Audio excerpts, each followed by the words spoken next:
people will say to me, but I have so many thoughts. I don't think I'm cut out for meditation. And it's like that is human. I always have thoughts in my meditation. If you don't have thoughts anymore, you'll be dead. So congratulations, you're alive, you have thoughts, you're a human, you have a brain, and the brain generates thoughts. Some people say 60,000 thoughts a day. I've heard 20,000. My desire and my intention is to help you launch into the highest frequency, into the highest, lightest, most elevated version of yourself. And I want to do that by helping you get motivated. So I'm going to add fuel and fire to the why. And I also want to myth bust the things about meditation that prevent them from sitting down, because I hear those myths. So the first thing I want to share with you today is creating a context around your practice is one of the keys. It's going to be like fuel. Okay. Everything we're going to do is either going to be fuel or making you lighter and less resistant. Having a context. So what do I mean? When you brush your teeth, why do you brush your teeth? Have clean teeth. If you don't brush, plaque builds up on your teeth. Plaque turns into tartar, gets gross, can lead to an infection. Your teeth can fall out. You could be wearing dentures, right? Like all the things we kind of tell our kids. Why do you have to wear a jacket? My kids don't want to wear jackets right now. They don't think we're in Canada where it's 2 degrees in the morning right now. Eventually, it becomes a habit. But it becomes a habit more powerfully when you know why you do it, right? So if your child is like, but I don't want to brush. If we could explain to a child, well, listen, we have to brush because we have to eat vegetables because blah, blah, blah. It's the same thing with anything.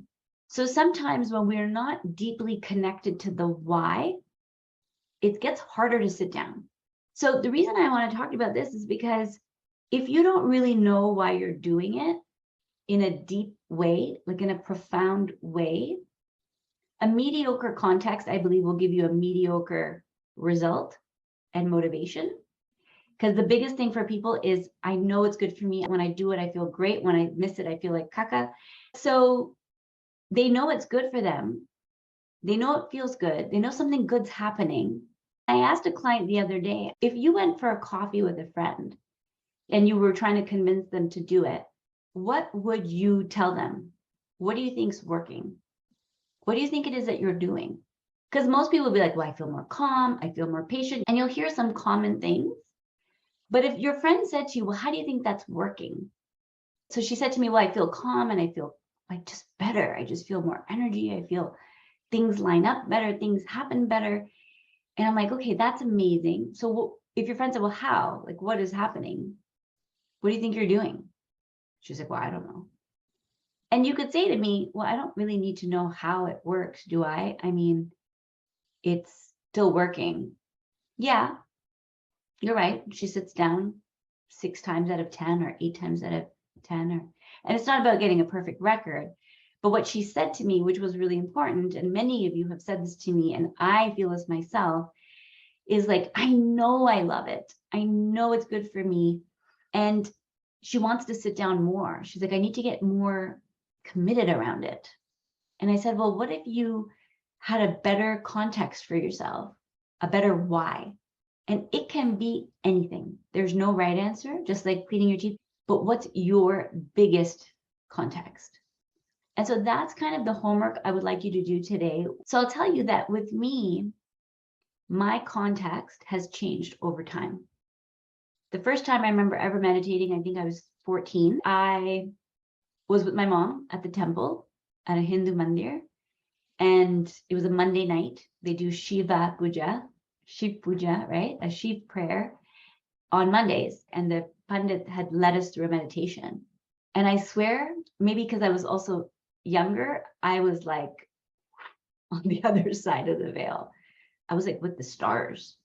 That's what I remember. Like, I saw stars, black space. And then when it was done, they're like, okay, come back. I was like, and which is really why I think one of my life's purposes is to teach this to children, because kids can tune in so much faster because they have less weighing them down. They have less on their plate, right? So the rocket ship launches much faster. So that was my first experience. I dabbled in my 20s and in my late 20s. I remember I had a miscarriage and I was so devastated. And I asked, what is the lesson here? And I heard, meditate, meditate, meditate. And I was like, seriously? I was quite spiritual at that point, and I was kind of disappointed with the answer, because I was like, this is how you guys decided to get my attention?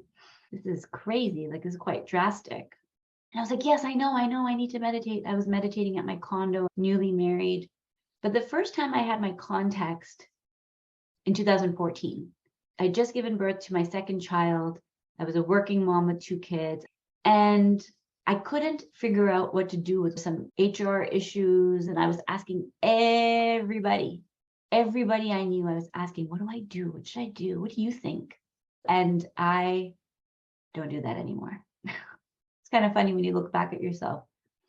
And it's okay if you do that now. And my hope for you is that you'll stop, because you're going to start to tune into your own intuition, right? I was meditating before I had children, but then anybody who's had little kids, it's like, your kids are your alarm clock. I don't know about you, but that was for me. Like, I did not get up. I was not like Mary Poppins in the kitchen boiling bottles before they woke up. It's like the first kid to get up is the alarm clock, right? And so I was like, there's no time to meditate. And then I would set my alarm for 6 o'clock. And it's like they have an antenna on their mother. Like, they know that mommy's up, party started. It's like, no. The whole week you got up at 7. So it was like, I could just never get a handle on it. But when I went back to work, I was like, okay, I'm going to do it in my parking lot. In the underground parking lot, my context at that time was, I want to be able to tap into my inner guidance, my intuition, because I believe that that is the best guidance on the market. And while everybody else who was giving me their opinions really loved me and care about me and tried their best, it wasn't landing, because it wasn't the purest advice. Everybody speaks through their lens, right? Through their experience. They were just having my back. They were just seeing one side of the story, right? But the universe, your intuition, whatever you want to call it, has every angle covered. It has the highest good for all the people involved in there. What was really interesting was, in all of this, I found such a powerful solution. And I won't go into the whole story, but in the end, we found a solution through the intuition and the intuitive steps that I then followed in the next 7 days, where she was happy, my business partner was happy.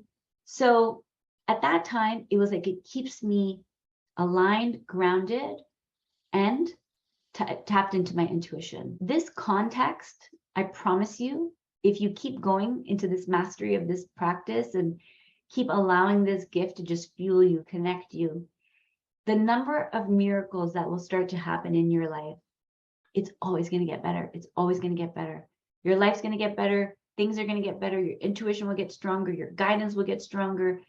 I live this, and I am not perfect. I am always wondering what to do. I'm always screwing up. I'm always going, oh God, if I could do that again, I would go lie down with my son for 10 minutes at bedtime and not walk out of his room because I was tired and hungry and irritated. Like, I'm always trying to be my best. There's no perfection to this at all. But what I promise you is, if you tune into the context and you stay with the practice, your context will evolve. I want to share the context for you of just where I'm at. And it doesn't mean that's where you need to be right now. I just want to show you how far you can go with this. And I'm not even at the end of the road with this. And this may click for you, this may not. I'm not trying to impose my own experience.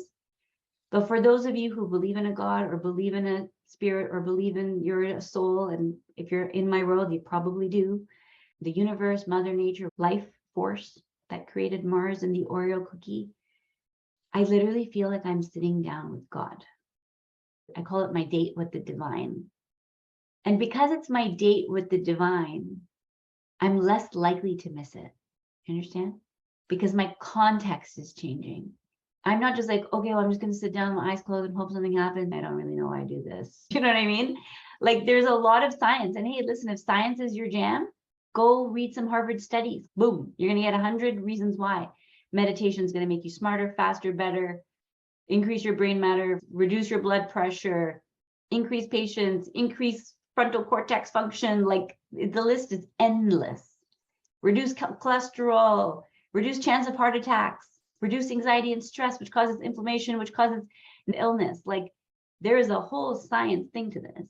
So find your context. What is this that I'm doing? What do I believe? Even if it's what do I want to believe that I'm doing? Even if it's, I don't know that I'm connecting with the universe, but I'd like to. Even if it's, I don't know, I'm not fully convinced like Rad is that someone's there talking to me, but I want to listen more. And make it so powerful that it moves you. Allow it to start tickling your fancy a little bit. And your context could be, I'm becoming the highest version of myself. I'm becoming lighter, brighter, more vibrant. I'm becoming an anchor of love in my home for me, my children, and my spouse. For me and my whole lineage. I'm clearing generational trauma. The buck stops with me. These negatives, non-loving, non-confident, BS, garbage talks, I do not want it to pass to the next generation. That could be your context. That's a beautiful context to have. And all of these are true, by the way, in my experience. You're doing all of that. You're doing the scientific thing. You're making your home better. You're bringing more peace into the world. You're bringing more peace into your car, in the underground. The science is true. The blood pressure is going to get better. Like it's all happening. But pick yours. Pick yours and really get clear why you're doing it.